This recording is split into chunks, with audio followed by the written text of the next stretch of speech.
And we are officially live.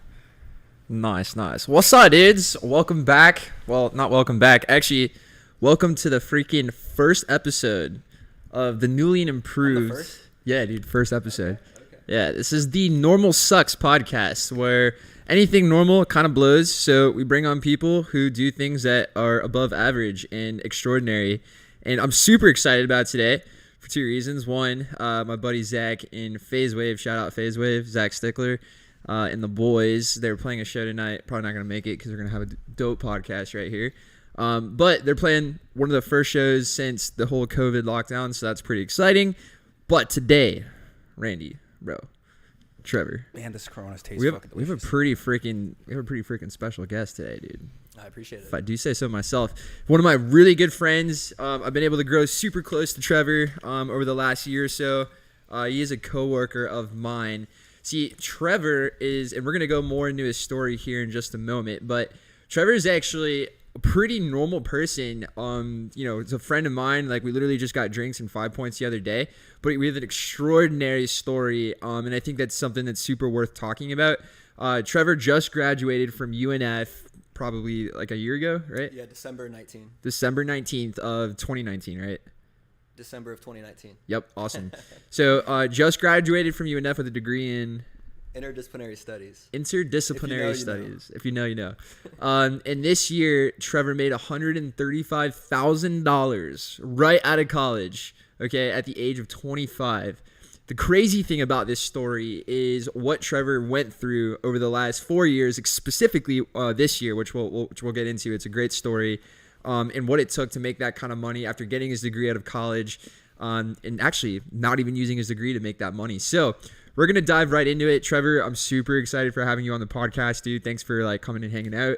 It's an honor, bro. Yeah, I'm glad to be here. So Shit, yeah. before, because you just introed him very well. I appreciate that intro. Thank you. I kind of want to set the floor for you. Like, how do you want to set yourself now that the table's yours? Well, here, let's check it out. So tell us how tell us a little bit about your story.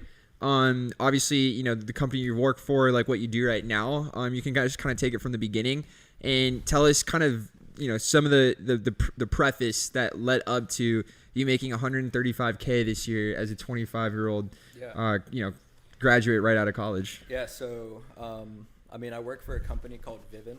Oh, man. The gist of, the money part is I made it in sales. Mm-hmm. And so, Joey, we work together. So, you obviously know what Vivint is. But for people who don't know, it's just a tech company. And I work for sales with Vivint. And it's door-to-door, which is kind of intense to hear for some people. But it was super rewarding. And basically, the way I got involved in Vivint was, like Joey said, I was actually a student at UNF. And I was working, a 9-to-5.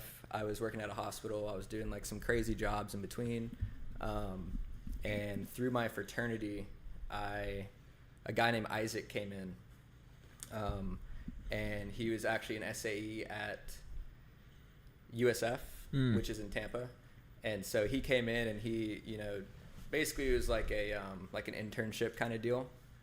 That's the kind of the way it was pitched to us. And, he got us all riled up and stuff, like a bunch of fraternity dudes. Right. Telling us how great we are and all that. And I just liked what he said. I knew I wanted to get into sales, and that was in 2017. And so it's been a little over 3 years, and ever since then I've just hit the ground running and just been going up every year. So, and you were studying interdisciplinary studies at the time, right? So that was your first or second year in college? I was actually a health major. Okay. So I went to FSCJ actually. So people from Trevor, Jacksonville. can you bring your mic just a Of course. tad closer? Yeah, I was actually gonna ask about that. So Check. that sounds way Perfect. better. That's perfect. Yeah. It We might be sound the good. headphones. I do like the headphones, by the way. Cool. So yeah, I actually started at FSCJ, which if you're from Jax, you definitely know what that is. It's basically if you didn't get good grades in college, or you didn't have a ton of money to spend on, going to a university, you go to FSCJ. Right. So I went there for my first 2 years, or actually first 3 years. It took me 3 years to get an AA. And I was working full time, So you were working full time and studying. Listen, Of man, course, that's yeah. fucking tough because I was doing full time job, and I try to do 2 classes at a time, and that was stupid. That's pretty much what I did. So like the reason why it took me 3 years is because, I wasn't taking 5 classes a semester. Right, I was right. just basically doing as much as I could while still working. But yeah, so I started off doing that. Through working the 9 to 5, I was working at a hospital reading heart rhythms, or another thing I was doing was basically like helping old people walk was basically the gist of the job. And I knew that, I guess through like the internet and just like people that I knew and just through information, I knew I wanted to get into sales because I saw like my coworkers that I was working with and like the people I was surrounded by, and it wasn't what I wanted to do. And I've never been like a 9 to 5 type of guy. I just, I would rather, have fun. Yeah, just kind of like do what you want, right? Exactly, yeah. So at least live life on your own terms. Control your time and money, basically. Right. Exactly. And so I always had that in the back of my head as I was at FSCJ. I just never had a vehicle. But I would do like... Was your plan basically to like get the degree, go into a field, that kind of thing? Honestly, at the time... Before Vivint, obviously. Yeah, at the time, I don't know. I mean, I knew what I wanted, but I didn't know how to get it necessarily. And so, again, I didn't have a vehicle. And so... Guys, this sucks. Give me 1 sec. Yeah, you're going to have to put that on silent, big dog. Yeah, I know. Hey, he's good. Yes, he's good. He's good to come up. He's good to come up. Thank you. Bye. Okay. Sorry about that. We on? We got to casually take a phone call during this wonderful conversation. Okay, but yeah, so like I like doing stuff like this, like, podcasts and like starting your own business and just like thinking outside the box. Like I've always had that, in me. Again, I don't know why, I just didn't have, I guess, the vision or the vehicle. And so that was like the thing that kind of came into my life at the time. So tell us about that. So obviously you met, I guess Isaac did like a presentation in front of the, okay. So tell us a little bit about Isaac and kind of, so at this time, like you're in school, you're kind of going with the flow, probably, doing the whole degree thing. And then you meet Isaac. So when he presents the whole conversation, were you just like on board immediately? Were you skeptical? Kind of how did that go? Tell us a little bit about that. Of course I was skeptical. So basically the way Isaac got introduced to us. And who's Isaac, by the way? Just so Isaac the audience is basically the best human I've ever met in my life. Right. But he's also what we call a regional manager at Vivint. So he is, a trainer, a mentor, everything that you could basically look up to in our industry and really just in life. Right. So, but at the time I didn't know him. So he came in, the way he basically came into in the fraternity Greek life, we have this thing called chapter, which is basically a meeting between all of the guys in the fraternity on Sundays. Or whatever day of the week it would be. But anyways, so we would bring in internship because of course, like people who aren't in fraternities, they're just like, oh, they're just like a bunch of partiers, they're disrespectful, they're stupid, they have like family jobs. Yeah, and it's all like that. like the party squad, right? Which is it is true. Like we definitely do that. But there's also like a part of it where we like bring in job opportunities. There's connections within the fraternity, networking and stuff. Exactly. Yeah. So basically the way it got, Isaac got into our fraternity was a guy named Zach Witten. Shout out to Zach Witten. Shout out Zach Witten. He knew a guy who was doing Vivint named Jay Roberts, who is an absolute savage. Yeah, Jay's super cool. I actually grew up playing soccer with him.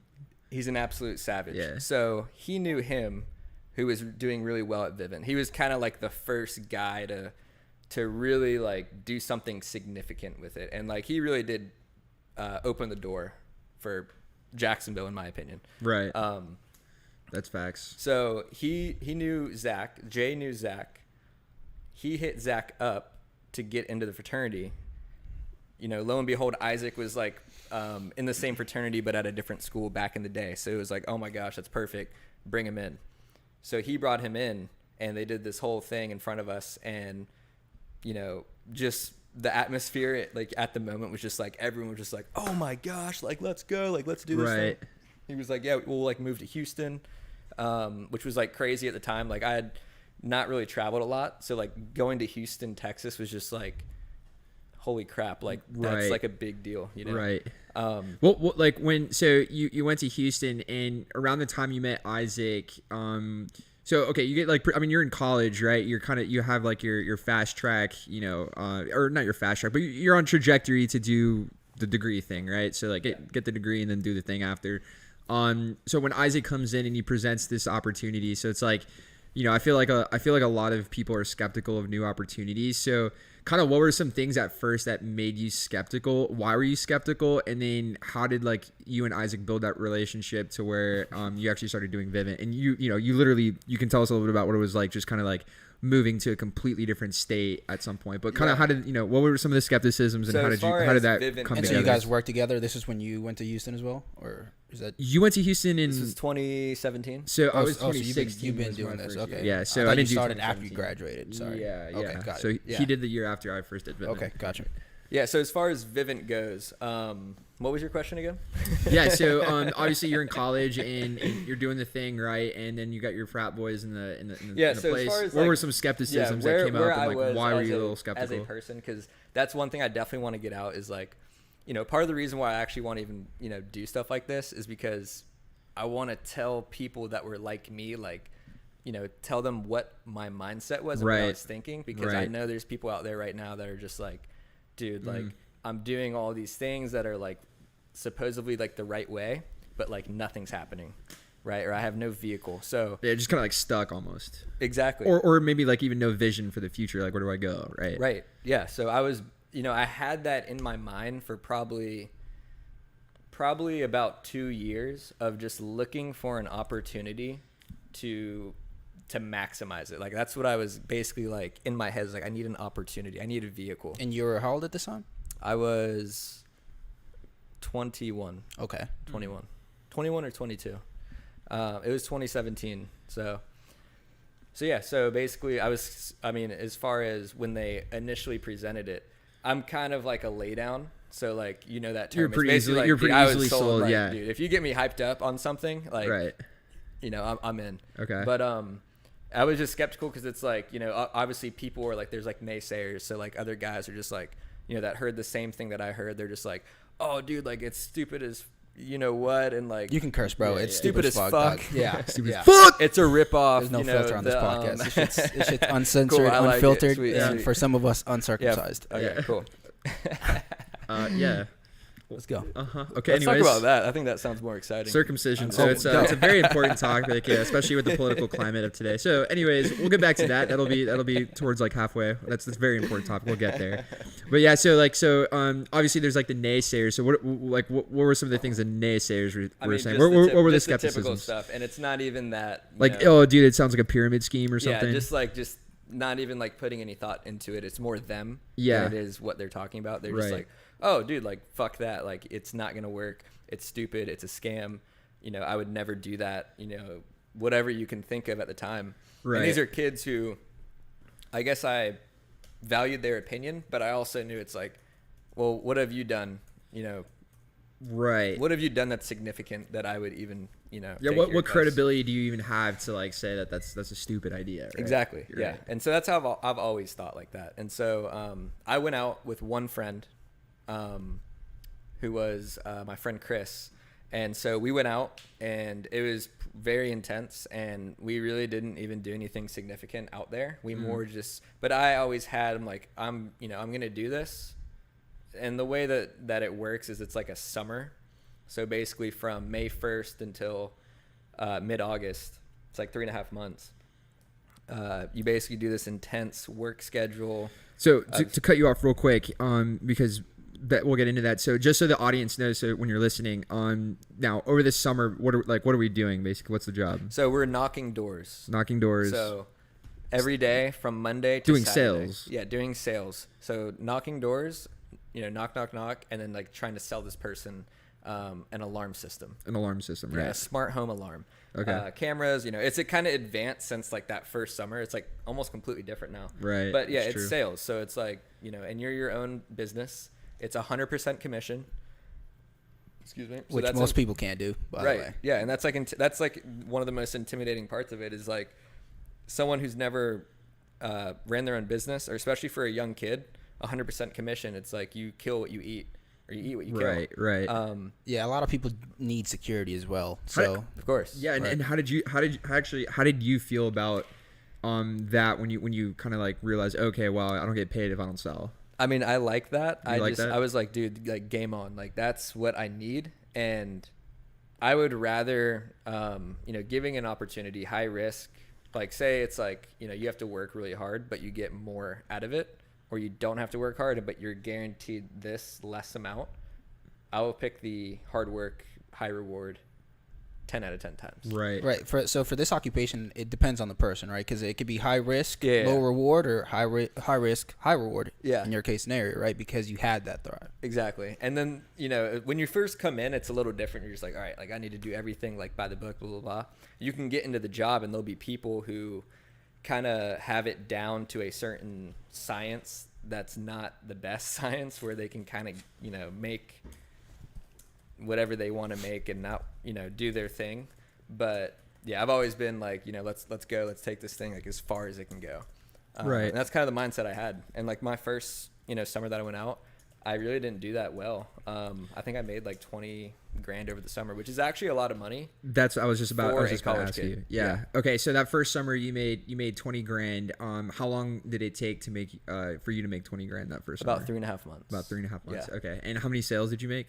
That would be 30 something sales, like 35 sales. Okay, cool. Yeah, because and we're gonna keep going here, but like one thing I wanted to highlight too is like, so by the way, like super, like obviously you're sitting here right now, so like super like crazy shout out to Trevor, because I mean, 25 years old, you get out of college and then you don't even use your degree and you still end up making 135 grand. Like I just think that that's just, I mean, it's worth talking about, right? Like it's super dope. But the thing is though, and you can kind of get into this, right?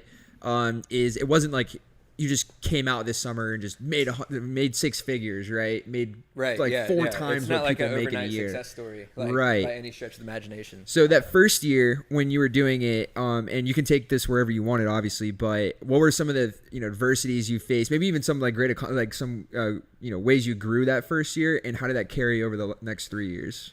I mean, the first year you're just trying to get, trying to understand what's going on, basically. Like you're like, okay, this thing that I've never, like sales in general, like if anyone's been in sales, it's kind of like, it's a very like, it's like a class that you've never taken in college or in high school, and you're just like, okay, what is this? And like, you're literally just trying to learn, like everything's brand new. Right. And some people are better than others. It's just like sports where like, someone can pick up a basketball and just be dunking like first time, or someone can just be like, just lost, right? That's kind of how it is. Right. So that's why you have LeBrons and you have, Right. And there's a LeBron James of sales. Yeah. And so when you get there, you're like, how the fuck does this guy do this? And like, I'm doing, and you're just like, what in the world? So yeah, that's basically the first, in my experiences, is just learning what's going on and what do I need to do? Like, I'm ready to do like the right thing, but I just need to know what to do to just kind of like getting my feet, going. Right. Yeah. Okay. So, so by the way, you can feel free to go ahead. Point. So, basically, so that first summer, so kind of to go back to, the original question, and kind of one of the things I just wrote down that you were talking about is like the idea of comparing yourself to, like people who are, so like, for example, if you're listening and, you work, you have like a normal 9-to-5 job and if, that's what you want, awesome. Like, my hat's off to you, but if that's not what you want, but then you look at Trevor and you're like, oh my God, this kid's making 135K out of college. Right. What would you say to like people about like comparing yourself to other people's results? And one, don't do it. So there's a book out there by Jordan Peterson, 12 Rules of Life. One of them is don't compare yourself to someone else. Compare yourself to Jordan Peterson's the yourself yesterday. Yeah, that dude's crazy in a good way. But yeah, that's actually one thing I learned this year. Like, invest all of your thoughts into yourself. Right. When it comes to like growing and stuff, comparison is the thief of joy. Like, and then it can also be the other way. So you can compare yourself to someone. Oh, he has this and I don't have this, and that's why I'm not at a certain place. Or you can do it the other way where like, I'm better than this person because they don't have this. It works both ways. Right. It really doesn't matter. either way because you're still you. Yeah, at the end of the day, it doesn't change your results. Right, and which, by the way, it's something that I would probably say, in my personal opinion, it's something that's very hard to do now in age, especially with social media. When, especially if you're a woman and you go online and you see all these beautiful models, which half the time I can't imagine how it is for girls right now. Where it's they're just it's tough, bro. That not to get dark here, but like the suicide rate, like for females, is like all the way, especially teens, it's like stupid. Yeah. Right. Yeah, so just like that, like comparing yourself to someone on social media, like what, I guess you could use it in some good ways, but most of the time it's not. It stems from it can be unhealthy because if you think about it too, like, if let's just say your Instagram was like, super popping right now, right? What people, they see all that, and this is like one theme behind like the vlog I have going, right, is like people see like the highlight reel, right? Okay. But they don't see the last 3 or 4 years of, I'm sure dude, I know for a fact that over the last 4 years leading up to like this year, making 6 figures at 25, that there's been blood, sweat, and tears. Am I right? Of course, yeah. Tell us about some of those like hard, like this year. I want to save this year for a second. We'll get, because this year was juicy, right? Yeah. But like juicy. The prior 3 years, let's kind of tell us a little bit about some of like the really like low moments, and then we'll kind of get into some of the high moments, and then we'll move kind of like into what like this year looked like, because this was your first 6-figure year, right? Yeah, first 6-figure year. So the previous years leading up to that, what were some like crazy hardships? I mean, again, like you can get a low moment from comparing yourself to another person, but you will have these expectations or these goals. So say, if I could like tell myself something back then, it would be basically don't have, you can have a low moment, and that will spring you into literally a different mindset and, to greatness if that's what you want. But how do you mean? Low moments are actually a good thing. Like like growth opportunities. Yes. Okay. It's all perspective, right? It depends again on the person who's like in the problem. Right. I can't really, think of this one time where I was like, oh my gosh. I guess my low moment would probably be like before all that. So like finding my vehicle. Interesting. Okay. Yeah, finding my vehicle, I can't really say that I had a low moment because I was so grateful for the vehicle I was in. So I guess it would be just being lost before that, 20. So your low moment almost came before the actual hard part, which was working, right? So like working was almost a saving grace. Of course, yeah. And that's probably why I was able to do, better in my life is because I've had low moments like that. Right. But I was so grateful for an opportunity, and maybe someone wouldn't see that as an opportunity, which is actually what the low moment gave me. Funny enough.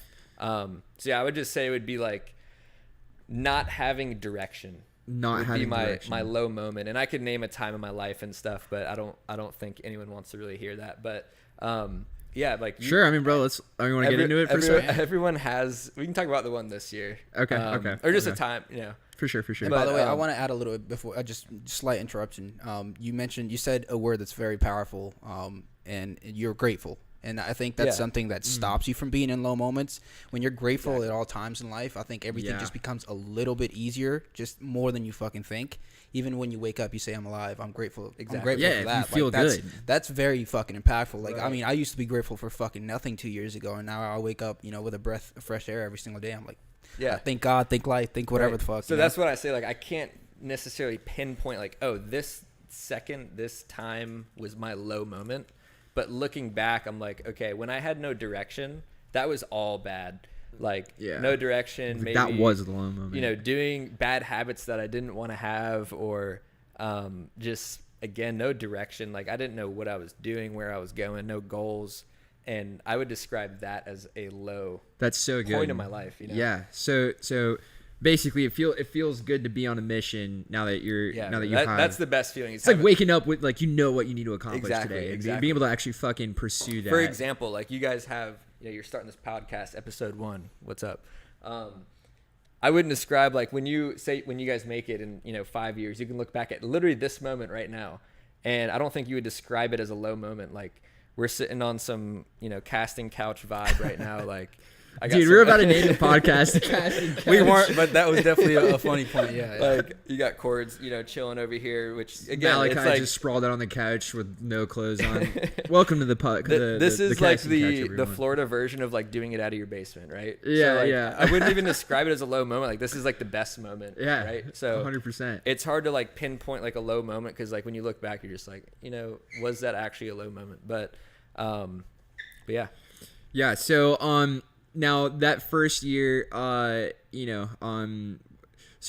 to kind of rally off that question real quick, just because again, I think such an important like thing is like this is the highlight reel. Like here's Trevor with the boys, right? We're showing our podcast, drinking some Ronas, right? We got some freaking studio lights back here you guys can't see. So like this is yeah. Speaking of Ross, another one. Randy, we don't have any more for you, bro. Can you grab me a bottle opener? Dog. I'm a lightweight. I'm pretty drunk already. But yeah, so that first year, I want to hear two things specifically for the audience, right? Because like this is the highlight reel, but let's go back to when there was no highlight reel, right? What was one moment that first summer, or even in the let's save this year for a second because this year was special because it was six figures and there's a lot of good stories there. So we'll get there in a second. But in the last 3 years leading up to this, what's that bottle opener? Bottle opener. Keys. You got it. Okay. So this year, what was like? Or I'm sorry. In the 3 years leading up to this year, what was like one moment in the last 3 years that you can think of, like again excluding this year, that was just like while you were either on the doors in the middle of summer that just like really tested like who you are as a person. That's number one, and then number two, I want to hear like let's start with that. Okay, so what was like one thing that really tested you coming up to this point? I think the test at first is every day. So Right. it's like it's not just like this. That's not the truth. Yeah, it's like it's not even like it's like I had this one time where like and then everything changed, which people do have that, and I've actually had that moment. But when you're first starting out, it's the day-to-day like belief in yourself, especially when you haven't done anything before, and then especially when you've worked this certain amount of time and you have no result. Right. That's where you really find out. It's like having faith in the unseen. Yeah, it's faith. Right. It's literally just faith. So like, I have no reason to believe that this is gonna work except for faith. Like that. Was there a specific moment you can think of where like you had to like basically, As far as Vivint goes, not really. You've always just kind of had like a high belief in yourself. Yeah, it's like when I get into something, the fact that I'm doing it is I've already made the decision. Like I am doing this no matter what. And why is that important for those? I was actually talking with a friend over lunch earlier today. Shout out Claudia, you're cool. I like you. You're hot. But so we were talking about like the concept of like going all in. So you actually, Trevor's that's actually one of the reasons I wanted to get you on the podcast to kind of like highlight that a little bit. Because I feel like a lot of people are too scared to really like dive in the deep end of whatever they're doing, whether it's like real estate or they're working in freaking sales or marketing or just whatever it is you're doing or getting your degree, like whatever it is. So why for you do you feel like you need to go all in, and how has that helped you? And like if you were to give advice to somebody who maybe hasn't fully gone all in, who might be listening right now, like what would you say? For that kid listening right now, who's like just just waiting for that thing to like break through, like just do it, because there's like, dude, this is your life, right? Like this thing that we're doing is like your life. There's no reason not to do it. And if you believe it and like you actually have like that urge to go do it, just do it. That's literally the only thing I would say to that is like just fucking do it. Like Nike, just do it. Right. Starting is probably the most important step. Yeah, just get in it. Like get in the mix. Like not doing anything will literally never do anything for you. So like you got to be in the mix. Like you got to be doing it. And like people will say like, oh, like the fail, like people are scared of failure. It's like, dude, it's not even failure. Like once you're in it and like you just have that belief, it's not even failure. It's just like, it's not failure that scares you anymore. It's not. Failure. It's that's not even an option. Failure is usually just a limiting belief.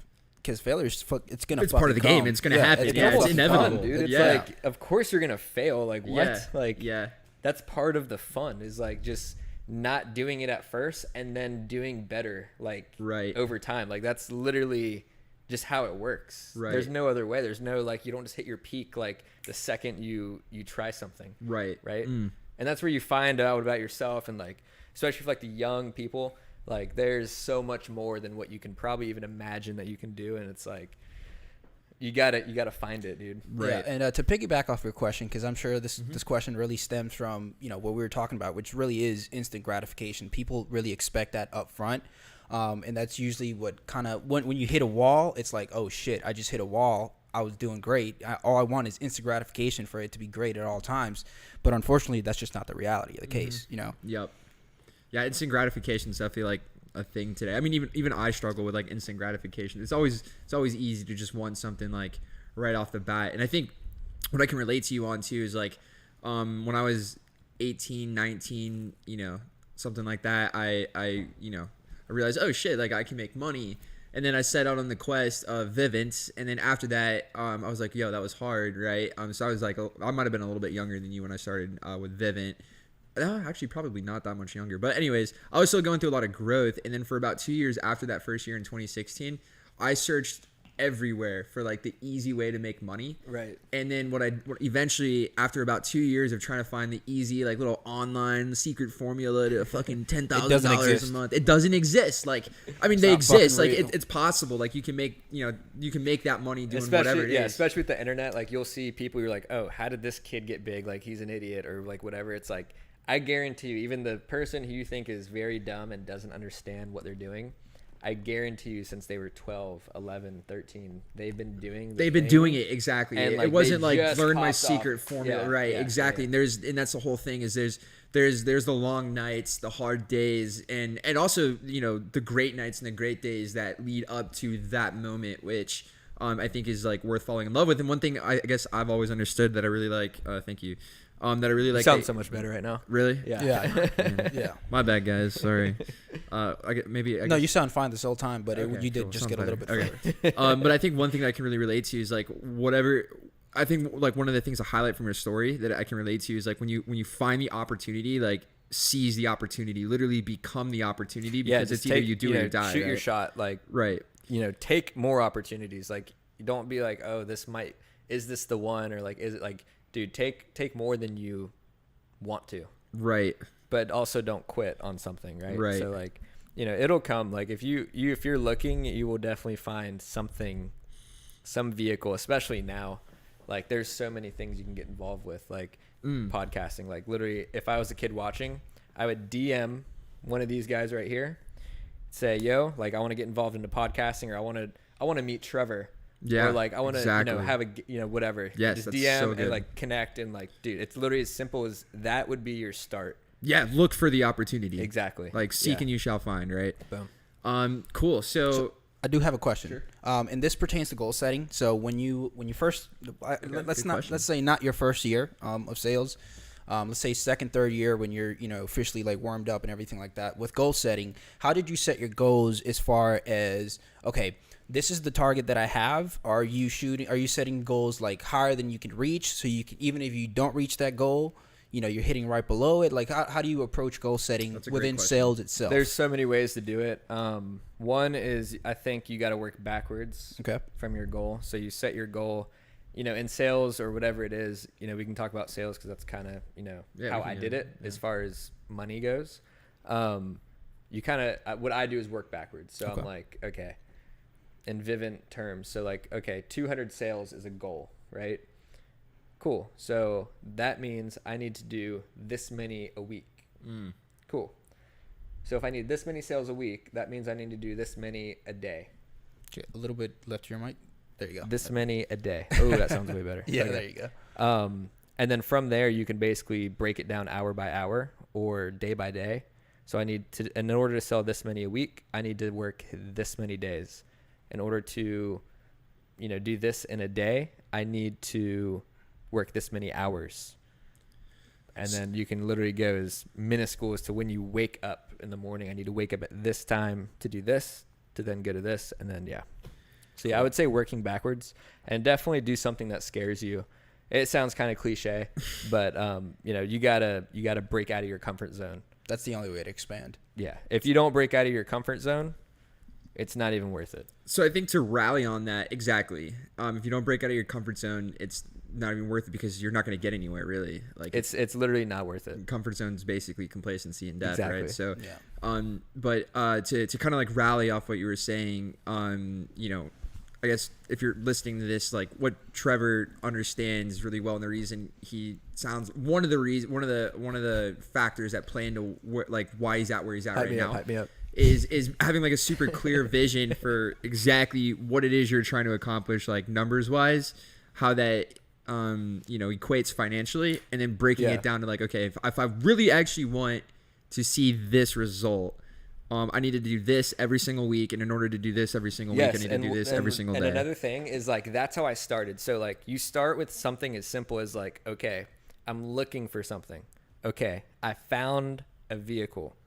Okay, let me master this vehicle that I'm in, which it may not be the one that you even expect, but like, you know, if you see an opportunity in it, then that's kind of like the cue to get good at it. Sales is like a great one because like I think that's just understood that that's like a good thing to be good at. Now, like I kind of reevaluate what I'm capable of. And so it's not, you know, held down to this one box. Maybe I had to get in that box to get, you know, bigger. And now I'm setting new goals. So like, I don't want to be held down to this Vivint box. Right. My vision is like bigger.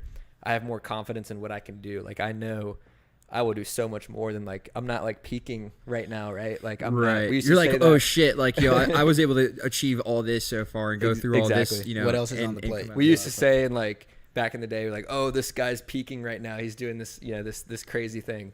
I'm not peaking right now. Like, and I don't feel that way, and I would never want it to be that way. Right. So like once you hit the next step, it's like, okay, now this is open to me. And then you hit another one, you're like, okay, this is open to me. And that's what getting what's out next of basically is always the question that you should think have bigger, in your and you're mind. like, well, dude, I didn't even think I could even do that, but I can, which means I can probably do this. And then once you do this, you're like, holy shit. Especially once you have like the skill and the momentum down and you have like more experience. Exactly. Yeah. You know, it's funny because that's how literally successful people think. If you look at Kevin Hart, that's actually the name of one of his stand-up specials. It's literally the title of it's What's Next. And so that's a question that he's constantly asking himself. You know, once he achieves that big thing that he had in mind, he's like, okay, what's next? Because it's never dying. It's always just it's moving never forward. And like you'll look back and you'll be like, like when people have put like the reason why people would post like Throwback Thursday, it's you're like, dude, like who is this person? Like who is this person 10 years ago? Like that is so crazy that that's even me. Yeah. Because it's like a completely different mind, a different look, a different everything. Like there's so much more that you don't even know that you can do. Right. So yeah, and that's when I say breaking out of your comfort zone, it's like, dude, that's the fun part. Like right. Without that, it's really not that significant. Yeah, you're breaking limiting beliefs when you break out of the comfort zone. So cool. So let's transition for a second. So 4 years doing sales, right? The first year you made how much? My first year I made about 20 grand. 20 grand. Okay. So second year, how much did you make? Third year, how much did you make? And then we'll start getting into like all what net, this baby. year looked like. All net, baby. Yeah, this is all net. Pre-tax or post-tax, I don't know. I'll do pre-tax. I'm too turned up. I don't know. That's good. That's a good thing, bro. So the second year I made about, I want to say like 50 something thousand. So in 1 year, you more than doubled your income. Yeah. Okay. I did. And then the second year I made about 85. Okay. Still like the full-time student. Right. So full-time student this entire time. So time, not having enough time isn't an excuse to be successful. And school is not that hard, by the way, for you college kids. Like, at least when I was in it, which was 2019, right? My major wasn't the most complex thing, you know, but, you know, you have time. You have plenty of time to do other stuff, and there's time to be productive. So anyways, my third year I made about 85. And then this year, you know, about 135. Nice. A little more, but yeah, congratulations. we'll keep it there. Yeah, that's Thank you. Yeah. So now we can start getting into then this year a little bit. There was something you mentioned we want to get back to here in a little bit, which we'll do. But so this year, first 6-figure year, you make $135,000. You're 25 years old. Do you have plans on using your degree at all? Just curious. I don't know. I mean, the reason why I got my degree was to make my mom proud. Okay. Oh, that's amazing. Yeah. So I would have not probably, looking back, I probably would not have finished. Yeah. I just had to make my mom proud because that's, she worked her entire life. Shout out Miss Trace. To do that. Yeah. Thank you, Mom. So I did that, made the mom proud. As far as using it, I don't know. Like hopefully I don't have to use it. I love that. I've been fine so far. I don't plan on like getting like a desk job. I would rather do literally anything else. Mm-hmm. And I don't think I'll ever need a desk job.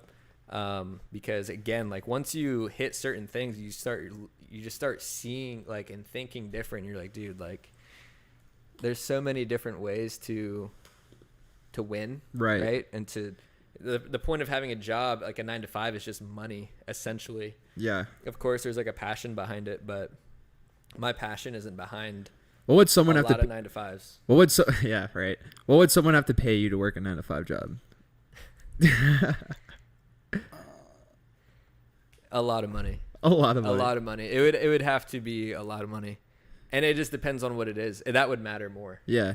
Thank you. Okay, yeah. I was hoping for an answer somewhere around there. But yeah, it would just depend on what it is. Because for me, but it's not even a factor of money. I mean, to be on like a board or something. Yeah, to be on like a board of something, like to use your thoughts and like use your ideas, like that's sick. Yeah. I don't know if that's even a 9-to-5. It's really not, but it would just depend on what it is. No, yeah, I think when you say 9-to-5 is clock at 9. I have nightmares when you say that word. Go through the process. Right. You go through the process and then you clock out at 5 and then you rinse and repeat. I think that's the whole premise of a 9-to-5. Pretty much, yeah. And so, by the way, there's also nothing wrong with the 9-to-5. I was just about to say we're like that. shitting on it right now, but just like, to clarify, dude, that's just my opinion. Like, that's me.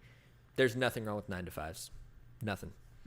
Well said. That's good. I'm glad you put that out there because there really isn't. I mean, it's where you find your passion. And for me, it's like the reason why I don't like a 9-to-5 is because I don't like that you can decide how much money you can put on my hour. Like to me, that's a disrespect. Yeah, and you can't say fuck.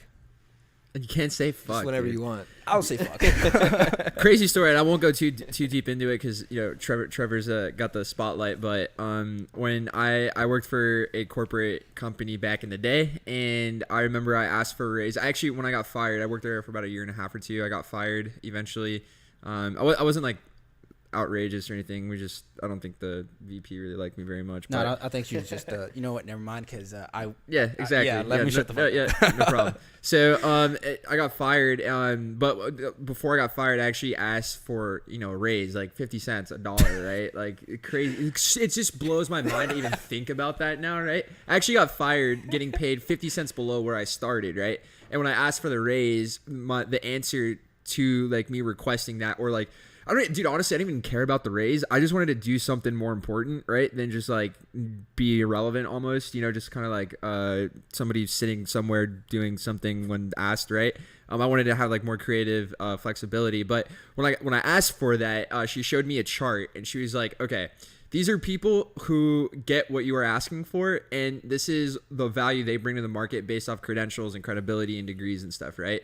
This is where you're at down here. So according to this graph, you actually don't meet the market requirements or market value to get paid this amount of money. I remember thinking, oh my God. By the way, that lady is a total bitch. Yeah, I mean, I'm just going to say it right here, right now. There's no names that have been thrown out there, so I will personally say you it. Want to give her a shout out? No, sir. No. That's a big no-go. But no. Yeah, that lady. She's a bitch, but she's well connected. Yes, very well connected. So, yeah. But yeah, so, and then, crazy. It's like, you do Vivint for 1 year, you make $20K. You do Vivint the next year on your own terms, and it doesn't even matter. Like, Vivint's not the point, but you do sales you seize your opportunity, right? And you double your income. You go from 20 to 50K, from 50 to 85K, and then from 85K to 135K. And who knows what you'll even. Dude, I bet you make either come close or this clear next year is 200K. going to be disgusting. Yeah, that's sick, right? But I like what you said. Like, yeah, Vivint is not the point. So like, you know, a lot of this has been kind of about Vivint. I Right. want to kind of like get That's because it's the vehicle right now. and that's my vehicle. And it's important, but you know, It is. It's not. It is. You know, And it's end all, really be what all. I learned through that, and it's not about that company necessarily, but Right. it is about what I did to, you know, do that. Right. But yeah. Exactly. So, so question here, and then we're gonna get into this year, and then we'll kind of, you know, we'll rally off of that. But, super curious. So Isaac, I asked him who's his biggest inspiration or some people he looks up to, and you know, and Isaac, just like with Trevor, is a very impactful figure in my life, and you know, shout out Isaac, I love you, bro. But he, when I asked him who his inspiration was, it was Phil Jackson, so the coach for the Chicago Bulls when Michael Jordan was playing. I'm familiar. Yeah. So who are some of you know, figureheads or you know, inspirations of yours? Like, who do you look up to? Who inspires you? Who really makes you get freaking fired up inside to go do the thing? So, as crazy as it sounds, I wouldn't say I have this one guy that I'm just this guy has it down and you know, that kind of thing. I do look up to a ton of people. A lot of it is top 3. I would say. Yeah, you just want to name drop a few. So I of course I have one within my, what Isaac calls it, is our arena. Right. So honestly, Isaac would probably be one of those guys where, you know, it just kind of sets what I look for is I when I look up to my mentors or I study, you know, how people act and move. Isaac would be one of those within Vivint. Right. Because it just clears a path for you, and you just understand what's right, what's wrong. Yeah. You know, he's a good leader. Exactly. He's a good coach. Yeah. Yeah. And so within Vivint, I have to have one of those, right? And I would say that'd be Isaac Gates, which he should definitely be on this. We should try and get Isaac. He'll drop on some here. nuggets. He'll drop some nuggets. Yeah, that'd be sick. I'm sure he'd be down. Besides that, I look at, you know, people who, when I see people, I look to see how, on a different level, how free their mind is and how free they think. So, I don't say open-mindedness is probably a big factor. I don't know if I have a certain person. I take something from a lot of people. I'm really into music, so I look up to a lot of artists. I'll look up interviews of musical artists, because I think artists have the freest minds, the least boxes, you know, controlling their mind. Yeah, they're definitely not scared to do whatever the fuck it is they want creatively. Right. So the most successful artists. Shout out Kanye West. Kanye is definitely a person who I've looked at. Just people who are really, really successful. When you bring up Phil Jackson, Michael Jordan, it's not like I want to be Michael Jordan, but I definitely learn a shit ton of information from Michael Jordan. I literally just watched The Last Dance. Oh, dude, that guy is watch that with it. The mentality is crazy, bro. That guy is, he doesn't think of anything besides winning. Right. Winning basketball championships. That is that guy's mode. That's it. Yeah. Nothing. All in. Yes. All in. Yes. That's what he lives, breathes. Every decision he makes revolves around how he's going to continue to be able to do that at a higher level. So I get inspired by champions. I get inspired by people who are just absolutely killing the game. Kanye West would be an example.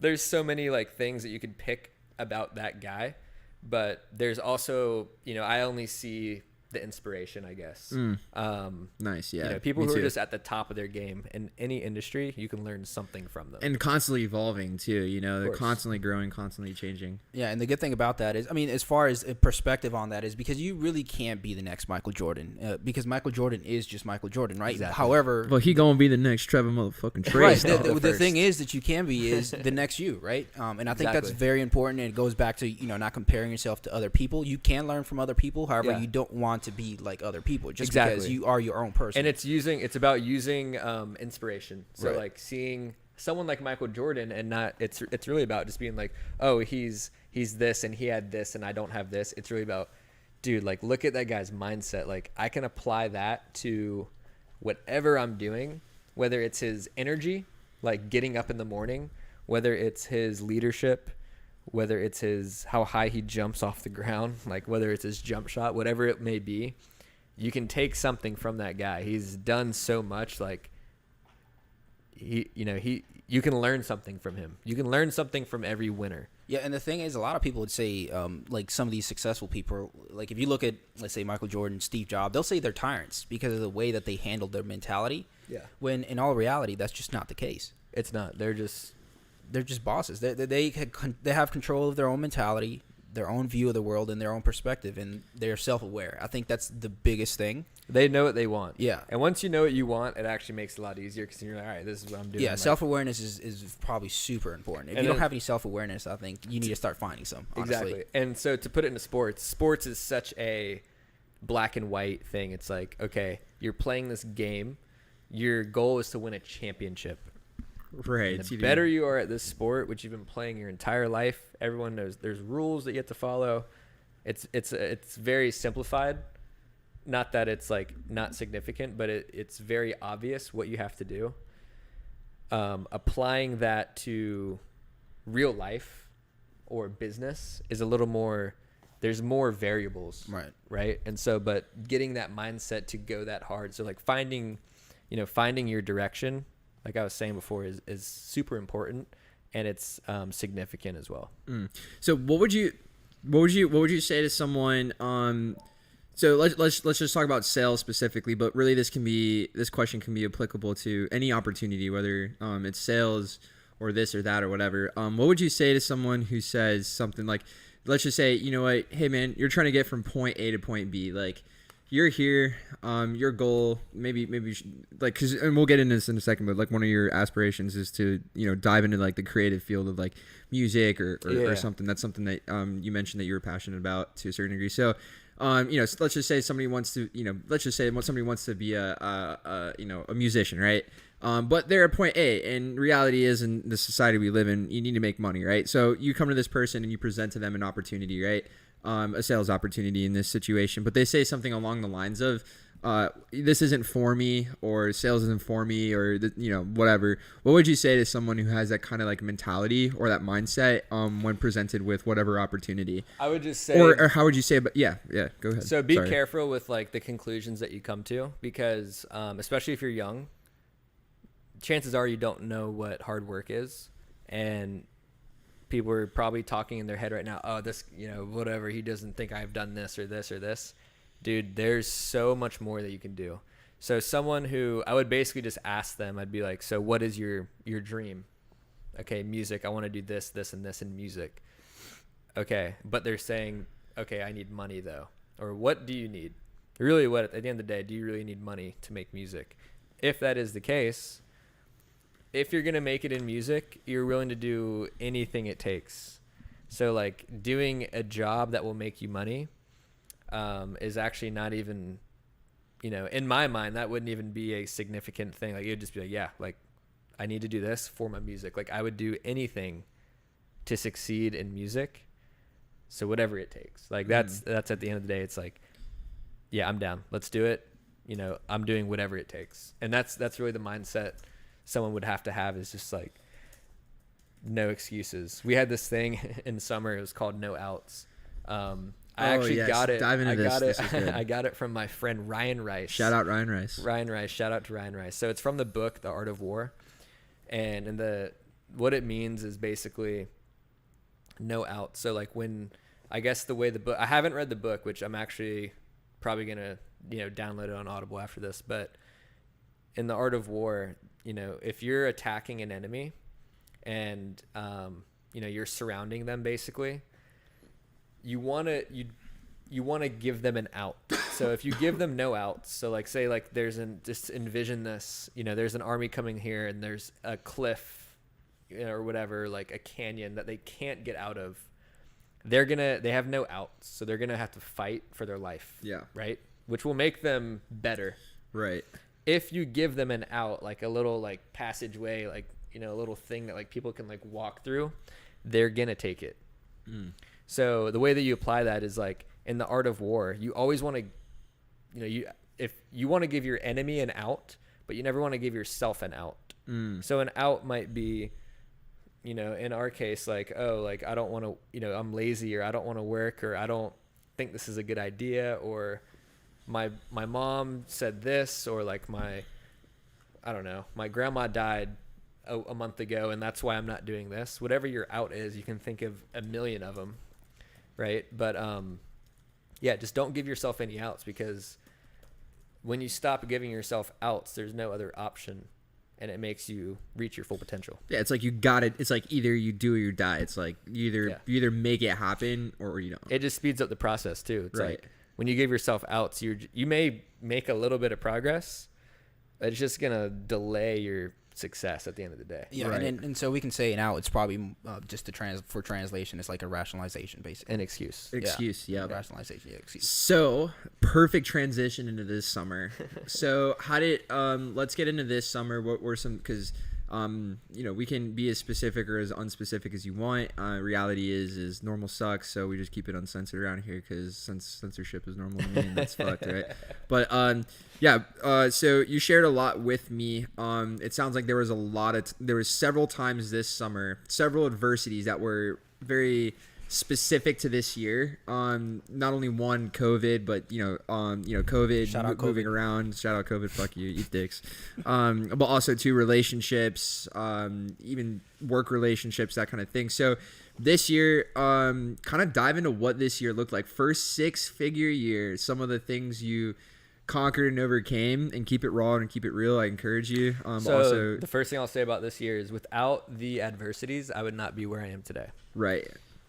I give all the credit to, again, like just having no outs, and without like That was a horrible time to get up and walk. Jeez, man. That was the clip. All right, re-say what you said. It'll make it easier for my editing. Okay. So I don't have Randy walking through the frame. It's okay. I feel you. Sometimes I walk through the frame too, you know. Actually, is this the time for a bathroom break? Do you need to take a bathroom break? Bro, you can. All right, I'm checking Ronas, bro. no. Do a mini bathroom break. We'll bring Malachi on set for a moment.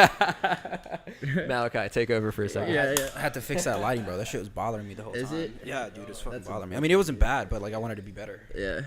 What's up, Malachi? Okay, I've never done the podcast with headphones on. Here, so bring the microphone close to your Okay. face. So you want to be talking in front of the Audio Technica, where it says Audio Technica. Audio Technica. Yeah. Oh, okay. Is there a way to spin it? Yeah, you can spin it. You can, yeah. Well, think I you want to just, move like- the Audio Technica. Yeah, there you go. Okay, I'll just do it like that. That's Yeah. There we So go. Malachi Green, everybody. Hey, what's up, everybody? How's it going? Malachi is our. I guess to launch the podcast, we have our first live audience. Yeah, Oh, okay. Oh, this is. Oh, so you're streaming this live? this is live. Yeah. Okay, yeah. Yeah, I don't think we have a lot of people watching right now because we I don't just set think up the YouTube no, we have channel. nobody watching. We haven't marketed this at all. This is really just so we Yeah, can we're start getting Oh getting no, things this is and the stuff. pilot. This is the to pilot, get things. yeah. This is the hand warming. This is to get the fire going. We're about to set it off. We're gonna fucking send it. We're setting up the sauce right now. Malachi has a podcast too, dude. Yeah, I do. It's called Too Young to Be Tired. I love that name. Thanks, man. It's actually pretty good. I Love got that like name. Fuck it's like yeah. an insult. That's why I use it. Because usually I'm like pretty tired, pretty laid back, and if there's like a one day in a week where it's like super hard and stressful, I'll be like, God, I'm tired. And then someone older would be like, dude, you're too young to be tired. What are you talking about? I was just about to Yeah. fucking say that. That sounds like some shit my dad Yeah, tells me that's every like- day. Like, that's what are you I used- talking about? That's why I bitch? used it. All right, great talk, Malachi. Get the fuck out. Yeah, let's do it. No disrespect, bro. Gotta go. I'll go change all the batteries and move all the lights. Yes, we love you, Malachi. All right, everybody, give it up for Malachi. That's fun. Yeah, fastest bathroom Welcome break back, ever. Trevor. Okay, cool. So what was the question again? Yeah, so this year, you went through a lot of adversity. You said Bro, that fade looks without mean. the adversity that you thank went through you. this year, you wouldn't be at the point where you're at right now. So yeah, tell us a little bit about what So as this far year as- looked like with COVID and how that affected relationships and everything. As far as sales goes, so we typically, COVID it affected a lot of industries, but door to door, I think you can imagine, how that might affect door to door sales. Were you doing social distancing? What is it? Were you doing social distancing when you're knocking? for the You're like, sake "Did for you the back for up?" the sake of legalities, of course. Yeah. Naturally. Yes. Disclaimer. Yeah. I was wearing my PPP or whatever that is. Yes. But yeah, so I mean that's just like the biggest curveball ever, right? COVID. So we were actually supposed to go to San Jose, California, and so we were all pumped up this year about going That's to right, I like, remember. California, and it's like, oh my gosh, this is going to be like the craziest year ever. Silicon Valley, great market for our industry, and so right before, so COVID I guess happened in like March. Yeah, this it year? started not much fear in March. April hit. February is like kind of when it started. Kind of January is really when it trickled in. February started getting a little more like. When did the mask thing start? It started really at the end of April, starting May. That's when the mask. Beginning of April, because I remember sitting here playing way too much. COD, but anyways, yeah. So our season, when we start doing this thing, is like mid-April. Right. So it was literally right before our season started. So we find out that we're not going to San Jose. Yeah. Where are we going? We don't know. And by the way, and that's like probably super crazy for you because I'm sure you had expectations to make 6 figures this year, and now we have all these like variables And so coming this up. is like my year. Like I'm writing down all my goals. Shit, like, right? Sell 200 accounts or whatever. Hit the 200 pay scale, and it's like this thing pops up, and now we can kind of laugh at Corona. We not laugh at it, but like we kind of don't take it as serious. But like when this was first popping up, it was like the end of the world, right? Right. Yeah. So we're like, are we even going to be able to work this year? How are people going to react to this? What's going to happen, right? And how did you react to it? Personally, I always thought we were going to be fine. Right. Me too. I don't know if that's just me or what, or I just didn't pay attention to it, but to kind of cut in for a sec, I think it is like, I think there's like a specific group of people, like it's like the I guess like the innate leaders who are just like, I mean, dude, I had the same thing too. Like I remember thinking like, while everything was going down, I had some people who were gonna come out with me over summer who were just like getting all weird about it and like blah blah blah, just coming up with these like freaking. It was a really great excuse to not go work hard. Yeah, no, I would have people call me. So like, we'd have like younger reps who were like, it's like their first summer. Kind of like the position that I was in my first year, and they would call me and they'd be like, yo, Trevor, like, I don't know what to think about this. Like, should I come out for summer? Like, should we do this? I'm like, yeah. Of course, right? Yeah, of course you should do it. Like, what are you even talking about? That's kind of like, that was just my mind. That's kind of just how I am though. Like unwavering faith. It's just like, it literally doesn't matter. Like you could tell me the world's like, there's like World of War or little like alien bots like destroying California. I'd be like, right. Yeah, but like we can still go there and like there'll still be people and like we can still talk to it. Like that's just how I think. Right. But there would be I had a kid call me. He was like, dude, like, I don't want to ask like someone really high up or like whatever because I think they're just, biased. But like, what are you like thinking? I'm like, dude, like just come out. Like the reality is like. Did they come out? Of course. Nice. Cool. Yeah, I mean, he was my roommate. Actually. Yeah, but the idea is, I mean, by that time it was summer. I mean, we knew that it wasn't affecting like young people. Like, so you weren't at immediate danger. So if you're doing everything that you could possibly do to take care of that, Dude, I'll tell you what. I had one person. No shout out to that person. So no shout out to you. But I had one person who I thought was gonna do I thought that person was gonna do a great job. And I thought they were gonna make really good money. And if at least have a decent year this year and then have a really big year next year. Super ambitious, motivated person. Was about to come out and then just came up with all these ridiculous freaking. I mean, I guess they're not ridiculous, but like excuse after excuse. Fear. I mean, COVID was fear. Yeah, dude. Like not even fear. Like it was like irrational fear. It's like they weren't actually scared. They just like it just was like a really good reason to not go work for 4 or 5 months. And those will pop up. Like that's like part of the. That's part of the journey, bro. Is like the difference between super successful people and people who talk about it and then never get results is literally that. Like that decision to just be like, dude, like it literally doesn't matter. Right. And it's easy for me to say, but it's just like it doesn't matter. Like regardless of how crazy it is, I always have the mindset like at the end of the day, like I have these goals. Even if I don't hit the goals, I'm still gonna do it and like just go as hard as I can. Right. That's just who I am.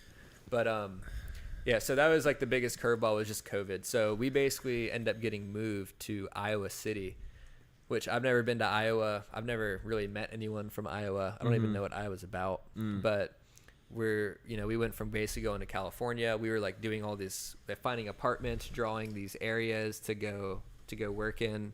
And we call it turf. and just for some context, like when we go to a market over summer, we're supposed to be we get to one city. We establish like HQ and we stay in that one city. And what Trevor's saying is because of the uncontrollable like variable of COVID shutdowns, lockdowns, social distancing, all that kind of stuff, you were having to bounce around to different cities, right? Exactly. So we get to Iowa City, and we were literally there for one day. Mm-hmm. So we worked for one day, And then the next day we're driving out to Turf. So we would drive in these car groups. So you went from San Jose to Iowa City. Yes. How long was that drive? No, so we never made it to San Jose, but we went. Oh, really? Yeah. So we knew we weren't going to San Jose. Okay. So we went from Jacksonville to Iowa City. That was, I split it up. So I went to Atlanta first, and then I went to St. Louis, and then I went to Iowa City. Mm-hmm. So it was basically 2 nights, 3 days of driving straight. Oh my God. Fucking driving. Didn't have to go work. Driving to fucking Miami 5 hours is paying fucking. Yeah, yeah. It was probably, I don't know, 15 to 20 hours Right. of driving. So we go to Iowa City. We work for 1 day, and then we get a phone call the next day that we're leaving. And on top of this, we're living in hotels. Yeah. Which, like, we get kind of stingy over at Vivint. Like, they treat us really well. We're usually living in, like, brand new apartments. Yeah. Granite countertops. You know, you have your own little space. And so we're, like, in hotels, like, extended stays, which is, like, you know, what is this? Like, yeah. What is this? It gets filth? old. The hotel life gets old after a while, that's for sure. It definitely does.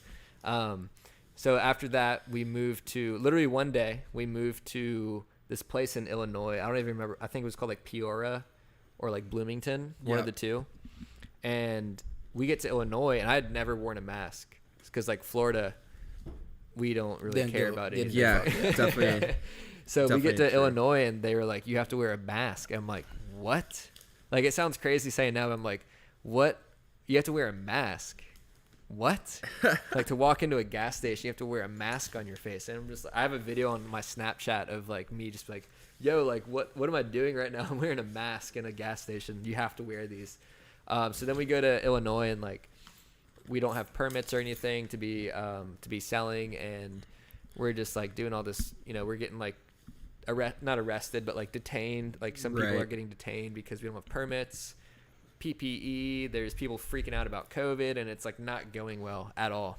Right. And we would move cities for basically the first, you know, we'd go to a city for about a week or two, and then we'd move hotels, pack all of our stuff up. We'd move again. And so we ended up going through, I think, about 7 cities, which is, like, insane. Right. Like, literally insanity. Throughout the whole summer? Damn. Yes. Like, insanity, bro. Like, you're literally, like, I felt like I was on tour. Like, I would show up, and I'd be, like, talking with a customer, and I'd be like, yeah, man, like, it's great here in where are we at again? What city are we at? It also like, sucks because I feel like, you know, it's easier to get accustomed to, like, one market once you're there. Right, you and know? you're, like, kind of established, and you, like, kind of learn the yep. area. And I'm just like, dude, I'm in, like, some place in, like, Texas, or I'm in, like, Iowa, or, like, I don't know where. Like, I would literally not know where I am. So that was just, like, kind of crazy. Yeah, and like the whole point too is just like it was a super unconventional way to kind of like kick off summer, where normally it's very like it's pretty organized. They do, you know, but like, you know, and you so have all another part that goes into it is like we have, like, you know, there's leaders when we're out in summer. There's, like, you know, you're not in, like, a corporate office, right? So, like, usually we do have an office, but because of COVID, we had no office because we had to move. So we'd meet under gazebos, and your leaders are basically your peers, and so the leadership got, you know, unconventional, to put it, you know, nicely. And so there wasn't a lot of, like, you know, direction, and, like, it wasn't, you know, guided very well, because even they didn't know what was going on, where they're just like, dude, like, we could be moving tomorrow. Like, I really don't know. Like, I don't know what's going on, but, like, I'm going to go work. Right. And so through all that, there's other people with other mindsets that aren't going to do the right thing. And so there'll be people who stray off and, you know, bring down the team in certain ways. And so that all happened, and it got to a point where you really have to be your own leader, your almost. own boss, bro. Yeah. You have to, like, and of course, like, it's, you know, it's not like a very deep way of putting it, but, like, every decision that you make is accounted for, and it is a direct result of your success. Right. So it got very, like, every decision mattered, basically. Right, and every right. decision determined your success. And there wasn't anyone that was gonna, you know, put you, not that there wasn't people putting you in position to success, because I would never say that. But there's no one holding your hand, dude, like, yeah. are you okay, buddy? Right. Right. Yeah, it was very intense. Right. Yeah. Okay, cool. And then as far as like having no outs this summer, how did you apply that concept to your summer? So the way that I took that so extreme is, one, I heard it from my friend, and it just like, dude, it was just like, it was just what I needed. Like, it hit the spot. Right. But again, so you go out with people, and like I don't know how to really put this, but basically you have there's reps, and then there's managers, and so I was a rep, but basically, there becomes like relationships within the office, I guess, is like, the best way to put it. And sales is it's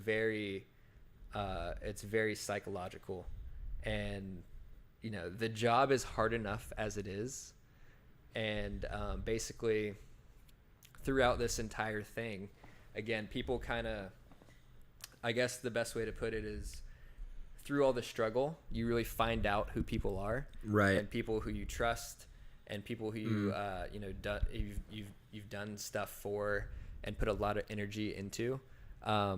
It wasn't reciprocated in the way that you might have thought it should be, and it just puts a lot of stress on your head. And the way I got the no outs thing is, I was just pushed to this point of just complete, basically, isolation of myself, because my first half of the summer I actually was very mediocre. So when it comes to like making money and stuff, which I guess is like the the title of this whole thing, I was not on track to do anything significant. And about halfway through the summer, maybe a little more, I just got pushed to this place where I really had to decide what mattered to me, and what I was going to put my energy towards. And I decided to put it towards success and winning, and doing the right thing, and that's kind of what led to it. Yeah. You can dig deeper on that if you want. By the way, I have a question for everybody. Yeah. Don't look. No. How, I mean, you already fucking looked. But Trevor, how long do you think we've been in here? 20 minutes. No, we've actually are hitting it almost an hour and 20 minutes. Really? Yeah. Yeah. Oh shit. Yeah. So we'll unpack That's it. awesome. We'll unpack a few more things, then we'll start. Not that we can have to also- rush it, we because I can know you also have have to a do part something. two. No rush. You're good. Yeah. I'm not in any rush either. Okay. So so through all this stuff that was coming up, this organization. I mean, dude, like you're like, I mean, I'm just like picturing in my mind. I'm like, Yeah. I'm trying to make 6 figures this year, and then boom, and curveball, and then freaking lack of like organization amongst leadership. Yeah. It's all these variables that you weren't like probably originally anticipating come up. What did you say, like the last part of your statement? You're like, you just continue Focus on success, focus on success and making good Yeah. decisions. So basically, what it came to, just what I'm getting off you, what you kind of are digging for is, the thing that pushed me to that no outs, like the super like focused mindset, is you got to have like a certain amount of pain, and you got to be put to a certain place. So like I would tell other people, so basically once we got to our final market, that's when I really started doing just like crazy numbers production wise. So like, just to put it in perspective, I think in the month of August, and people might not understand what this means, but as far as numbers goes, and I don't like to like brag about it or anything. No, brag away, bro. But the number of sales that I did was 46. Which is the equivalent at about how much like did Money? you make that month? Yeah. Probably. This is 1 month. By Probably the way. $35,000. $35,000 in 1 month. Probably Balkans. about there. Sweet. Probably more, honestly. Yep. But What was your best week? my best week was 14. 14, which is the equivalent to how much US dollars? Probably about 13 grand. 13 I would grand. say. So Trevor's 6-figure summer In looked a like week. this. He made $135K this year. Best month was $35,000. That's what I used to make in a year's salary at the corporate company I used to work for, the 9-to-5 job I had back in the day. And best week we said was 14 grand. which was done in 1 week, which would take me about 6 months to make. That's a lot of people's like. Isn't that crazy to think about? Yeah. That's a lot of people's summer. Yeah. But yeah, so basically my best month was again 46. The next person, including like people who are supposed to be the top performers who like, and again, before this, like I wasn't anything, special. Like I wasn't like, oh, there's Trevor, the guy who just fucking kills it. Like that was not me. Right. The next person close to me, so I had 46. The next person was like 22, I think. So more than double. And these are supposed to be like, these are very high performing, individuals. They're not scrubs by any stretch of the imagination. So that was like, that month was like the most, I guess, intense month where I just, applied it. And there was basically in my mind, the way it unfolded is there was like a hole in our, so when you have a sales office, there's like, there's leaders and it's like a lot of emotions in there, and people step up to do things and like show the way. Right. There was a giant hole in like the fabric of our office basically. And I saw that and I was like, that is literally my cue to just turn up. To fucking send it. Yeah. Just literally turn up and just make this thing, be the leader of this. And I know what to do. And I know like, all these things that I can apply, and I'm just going to do it. So, and good.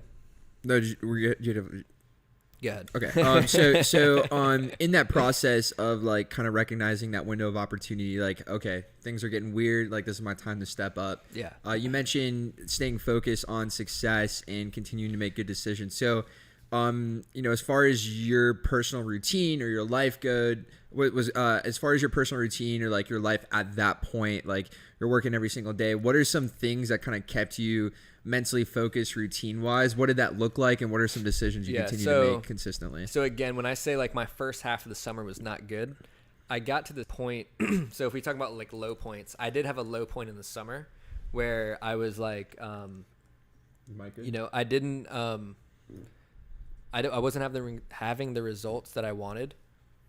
I was behind on my goals. All this craziness was happening. So much negativity because within the office, a lot of people start, getting really negative and talking about like, leaving, or this is like stupid. This is a waste of time. There's a lot of negativity like generated. And I was like, I would write down my goals, I guess. Fuck yeah. In my notes on my phone. And one of them was like, I want to be the most mentally strong person that I know. I want to, I have the most successful surprises. I have the most blessings. I put in the most work. I have the strongest mindset. I'm a champion. And basically through that, I realized that, I was basically asking God for these things in my life. And little did I know at the time he was going to just basically like test the fuck out of me. So like, when it's like careful for what you wish for. Yeah. He's like, I wish right, for it, bro. I wish. I was like, this is what I want. Cause I got to this point where I'm like, when you get beaten down and beaten down and beaten down, you're like, all right, what at the end of the day do I really want? And like, you really have to ask yourself, and you really, I spent a lot of time thinking about it, and I decided on what I wanted. And so like, I had like certain relationships that I had to, do away with. And Which, how hard is that, by the way? Dude, it was hard. Yeah. Dude. Yeah. I can't even imagine. And I had to go through it. Like it was literally like the decision itself is hard. And then like after like the day to day, it's just like, dude, it's brutal. Like it was fucking absurd. Yeah. It was fucking time heals all wounds. Dude, it was crazy. And, like I wish I could, I want to explain the setting of like a Vivint summer where like you see these people, like the coworkers that you're with. I mean, you see them every single day for 5 months. Yeah, you basically live with them. Yeah. You basically live with these people. I mean, it's like you get really close with these people, for the better or for the worse, right? And so Facts. I had to break off certain relationships because they weren't going.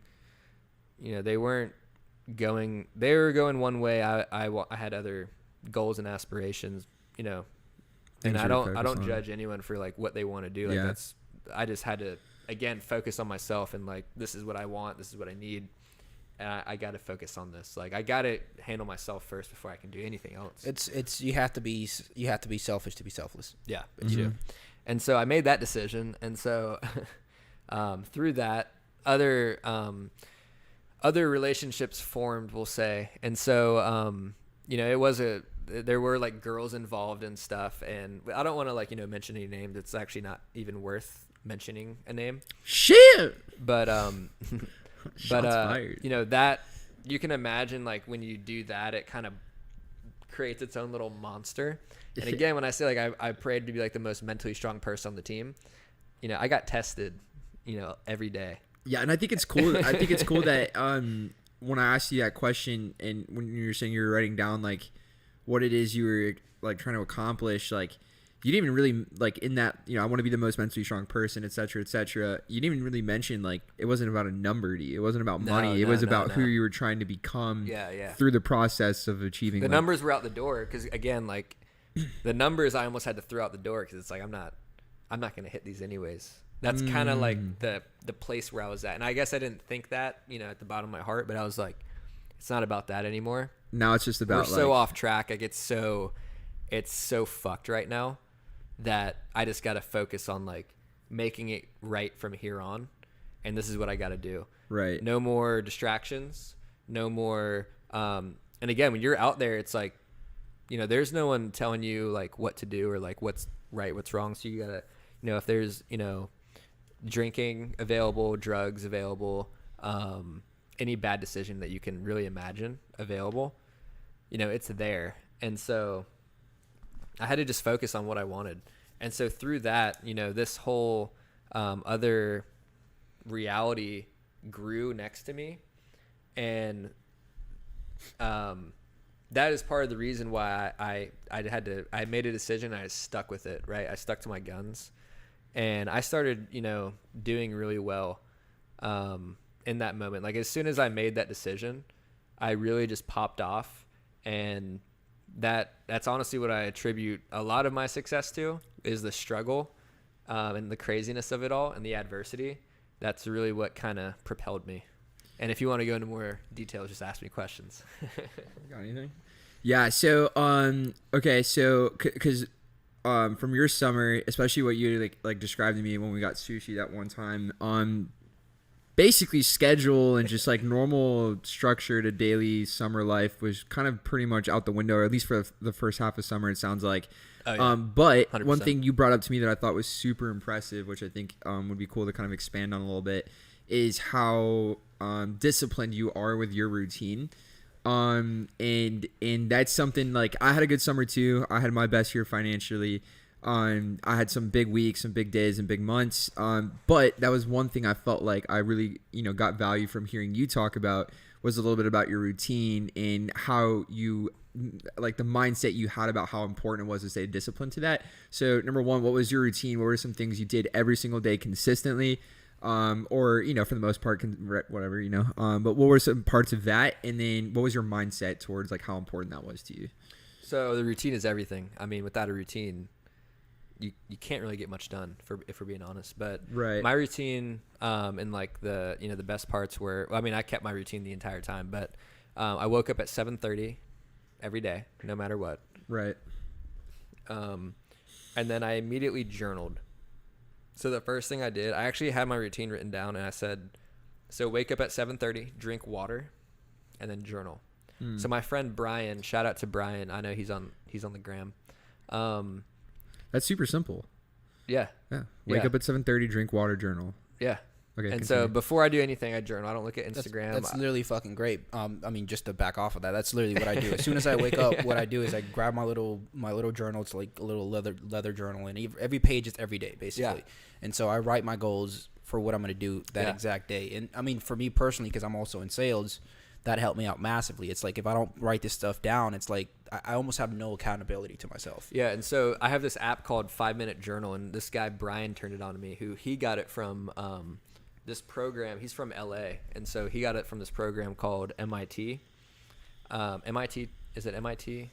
I don't know. It is MIT. MIT. Yeah, it's okay. MIT. It's like this personal growth thing. lot of positive, lessons I didn't, do it, but I know people who have, and, it sounds like the real deal. But he turned me on to journaling because we kind of bonded over summer where, I was in this place where I was like, all this craziness with an underline of evilness was going on around me. And for whatever reason, we just kind of connected. What do you mean by underlying of evilness? Just, for the audience, for the vlog. For the people, just to kind of understand, basically, it is actually an interesting thing to say. And I actually haven't really experienced it much in my life until this, but just people with intentions to fuck you up, like just to end you, or like to not want you to succeed intentionally. So people in your life at that point were almost like out to get you, at least out to like slow you down, and so prevent you from reaching your goals. And that's what it was. And so I had people around me, not but really by choice, that, and there was just an underlining just bad intentions toward me. And I don't know what it was, if it, people can just take that however it is. But there's just people who, when you start achieving certain things, there are, haters are real. Like, haters are fucking real, bro. Like, as much as fans are going to come with life, hater is just the other side of the spectrum. It's one thing if you don't care about those people. Like, I can imagine having haters online. It's like, I don't fucking know this person. Like, I don't really give a fuck. And just to roll with that clip right there, because this is good. How did you respond to those haters, and what was the end result? So the way I responded, that point, and so my journal actually helped me with that. Is so I would write down what I'm going to turn this into. So like, I think I was explaining this to you, but like, there is like a line with like personal relationships that, everyone really has.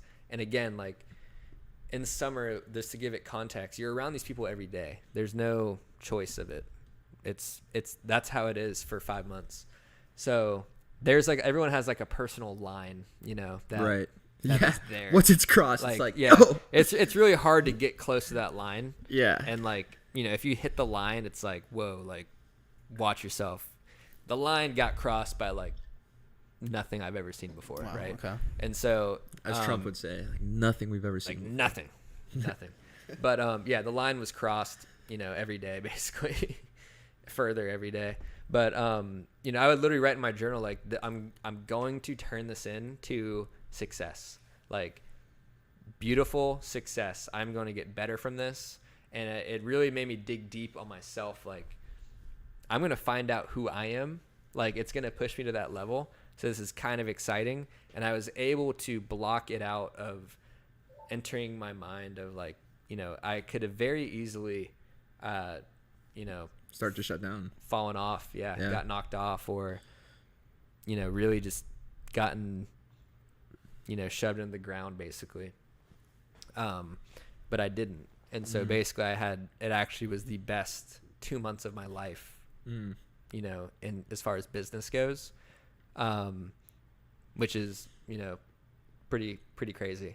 Yeah. Because I feel like, if looking back, like, if in those 2 months, it changed my life forever. Right. Like, so those 2 months, the first month, how many sales did you do, and how much money did that equivalent? And then the second month, monetarily, it's not all about it. Right. And the reason I'm asking is in response to that specific period, which was very difficult. And the way you responded was X. So monetarily, best ever, like best months ever of my life.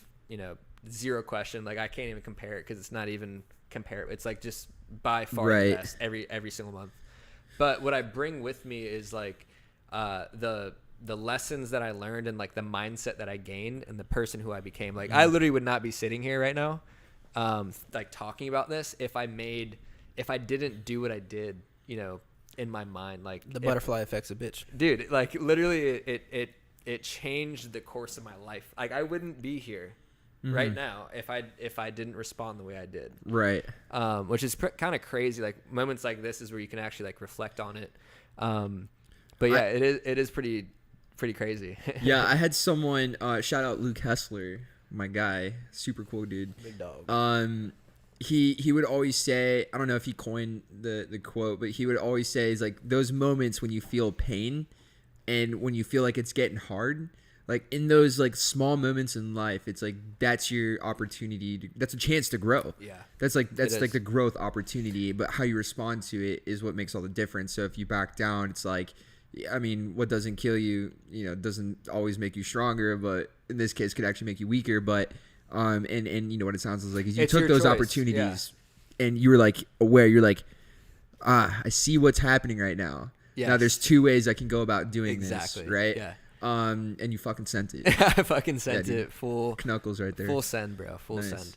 But yeah, and again, like I attribute like just like COVID is like, people say COVID was like a obstacle or whatever. I think without COVID, I wouldn't have had a great year, and then also without these relationship struggles, I would not have had the year I had. Which like I have to give amends to like that situation, because it's like without that, I probably would have had an average year, if I'm being completely honest. And I'm grateful for it at the end of the day, because I don't want to ever be average, and I don't want to. I actually like invite the obstacles now. That's like kind of my mindset, where I'm like, give me the obstacles, because I know it now. I know how I handle those things, and I know what it leads to. And on the other side, there's actually like a lot of greatness and significance behind those obstacles. Yeah. Boom. Well, I think that's a pretty good note to start to bring things full circle. Trevor, you made $135K this year, man. How does it feel to have had the first 6-figure summer? You and by the way, I want to highlight the fact that your humility is noteworthy, and I like that for the most part of this podcast, your focus was more on who you were becoming and the person you wanted to be. Versus the money you wanted to make, and I think that is one of the huge. Yeah, that speaks to your fucking character. Is your character exactly is what yielded the result financially. But let's talk about it a little bit, just to bring things full circle to end on an interesting note, because I personally have never made $135K in a year. All right, so I'll get into the fun stuff now. Yeah. So what does it feel like? How does it feel after all that, the last 3-4 years, to have finally secured the bag? So it is what it sounds like. Yeah, and in addition, just so we can cap it off, and I don't have to ask another question after this, is what are 3 things after you're done with that? What would you say 3 things that you must have done? Such as, like, let me give you an example. Let's say, like, discipline was one of your things. And so you could just give me top 3 things that you said. So we'll get there. I'm going to write those down so we can bring that question up So again. First question again? Yeah, so first question is, what does it feel like to have 100, okay. It feels fucking made amazing. 6 figures, and what does life look like now, and what do you want to do with it? So it feels amazing. Beautiful question. It is, it is significant. Like, I am fucking happy, But yeah, you just, it opens opportunities. So now, like, as far as like buying stuff, I'm going to buy a house in January, February. I've got like 3 trips planned as far as like vacation and stuff. Where are you going, bro? So I've got a ski trip planned in January. I've got a Costa Rica trip planned in January. Costa's a fucking one of my friends. So my roommate John Beard, shout out to John Beard. That's my boy. He also killed it, by the way. He might end up on this podcast pretty soon. That'd be interesting. But so me and him are going to to Costa Rica. One of his friends has a house there, so like it's gonna be a good time. We got a couple friends that we're going with. In Costa? In Costa Rica. Sick. Nice. Guest house, Costa Rica. It's gonna be a good time. Sweet. I got a ski trip planned, Brackenridge in January. I have a Mexico trip planned in February. I'm buying houses and stuff, and another like little venture. And so like, again, money opens up like opportunity for you. So I haven't really been talking about the money part, but here's kind of where I am. But I also got a startup company. So like one of my, I don't want to be held down to one stream of income. Obviously no one does. So like I've had money in stocks this entire year if you've been in the stock market, that it's shit's bouncing spicy right now. And actually I pulled out a lot of it in the last couple of days, but nice. Over the last 6 months, it's been, popping off. And so from making money, you make more money which opens up more opportunities, which gives you, in my opinion, a better life. You can give more, all that kind of stuff. And then I was going to say one more thing. Oh yeah. So I'm actually looking at a couple companies to invest in. So there's a startup company. It's a record label / promoting company called House Hats Collective. I've kind of talked to the guy who runs it. I've got a meeting with him on Friday. So I'm looking at seeing what happens there as far as an investment.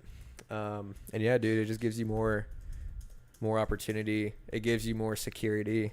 It gives you more confidence. It's, it is what it is. That's true. Yeah, it's a fact. That's a fact.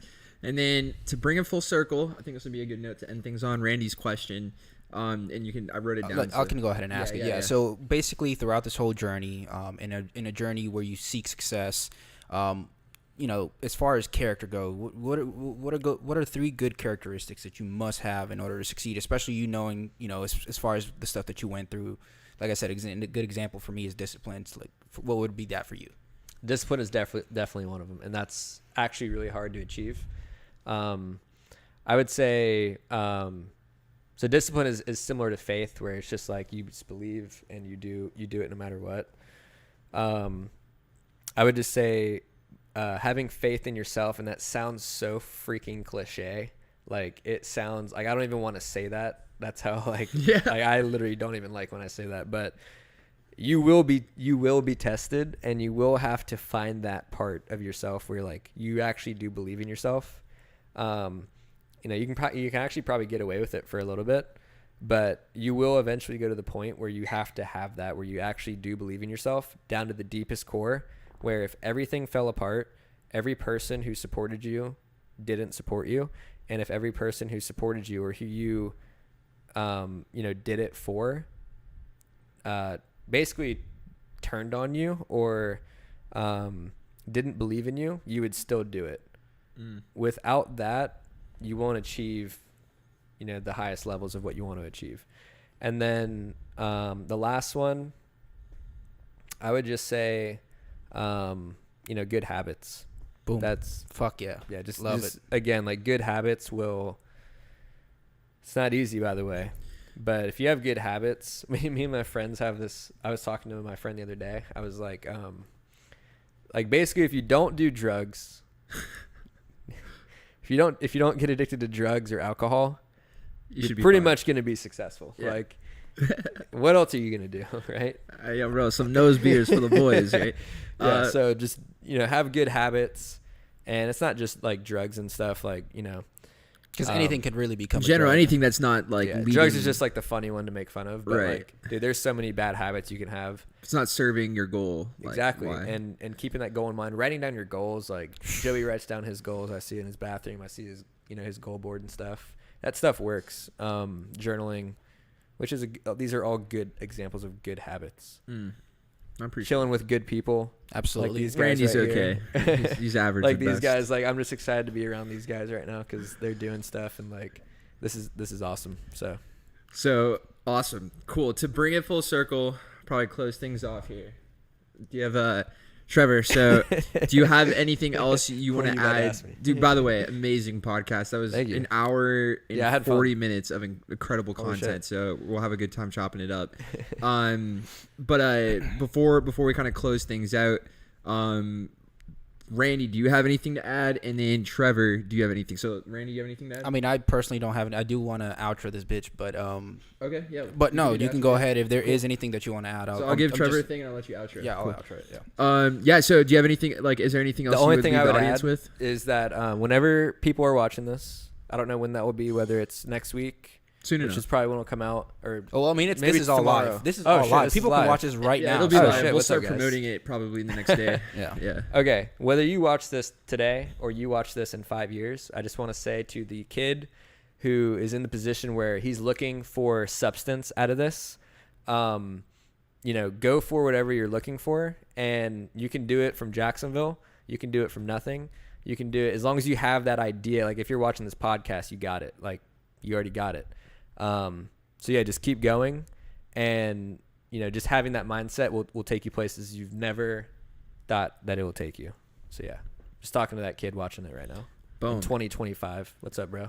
And for that kid who wants to kind of like connect with you on social or whatever, where can they find you? So on yeah, social? one of my goals is to make my Instagram kind of. By the way, I'll include that here in the link in the bio. Sweet. So my Instagram's at Trevr Trace.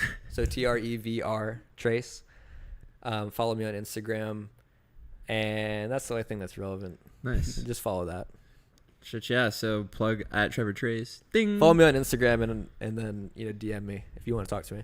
Shit, yeah. anything else you want to add, buddy? No, I think I've said my piece, bro. What you got? No, I mean, first and foremost, I wanted to thank you for coming by. It is Thank truly you. It's an honor. Yeah, no, my same here. It's truly an honor for us to have you here as our first guest. And to anybody that's going to be watching us in the future or is watching now, which is probably nobody. My arms will look bigger. I'm working on it. So yeah, no, I'm they super will be grateful that I'm bigger. the first guest. Like I did not know that coming in, and that's lit. That's like pretty. That's pretty. Yeah, sick. yeah. So, I just want to extend my gratitude to absolutely everybody in this room. And so yeah, I mean, I'm gracious from the beginning to the end of this podcast, which is probably one of the longest podcasts I've done, to be honest. Yeah. But other than That's that, for the people who are going to be watching here on the YouTube channel, I do hope you like, comment, subscribe. Yes. Especially comment on Fucking either great. guest questions that you may have. That's why I for do the it with future. this guy. Also, Also, can I just plug Go ahead, some go ahead. stuff? If you are doing anything in Jacksonville, if you are starting a business, if you are trying to start your own music, if you're trying to start anything with high energy, hit these guys up. I love it. Hit me up. Like, I want to see people from Jacksonville, create and do significant things and not be scared to do that. And there's a lot of space to be doing that right now. So if you're watching this, you're from Jax, get in touch with these guys, bro. Bro, we're fucking visionaries, dog. Shit. I promise you it'll lead to good things. I'm fucking blushing, bro. I'm And fucking blushing. to hype myself up a little bit, I do want to give myself a special thank you. For Randy does have big biceps. We do thank you for working out consistently, Randy. No, I do want to give myself a big shout out as far as because I personally thought so before I used to do a podcast before this and it was with somebody else, and I never produced a podcast, so I want to give myself a special thank you for Oh, dude, shout out. yeah. for pretty much fucking being the hell, producer of this I give you a motherfucker. special thank you, too. Bro, I was So- sleeping on the couch the other day. He's like connecting all the equipment and shit. Yeah, dude. Yeah, Mad so- shout out to Randy. It's Yeah. I'm excited to continue rolling with this. Right. So with that being said, I'm very thankful for myself, and I'm thankful for future growth of myself and future growth of this podcast, future growth of Trevor, Joey, and everybody Thank in you. the fucking world. So with that being said, thank you everybody. Thing. Now we're gonna go cry and drink wine together. All right, guys. I appreciate Bye-bye. you for checking out Normal Sucks podcast episode number 1. We've got plenty more coming. Next guest is to be announced, motherfucker. Yeah, stay tuned, bitch. I already know who it is, dog. Peace. All right. Mark that for y'all. Nice. yeah. Good shit, dude.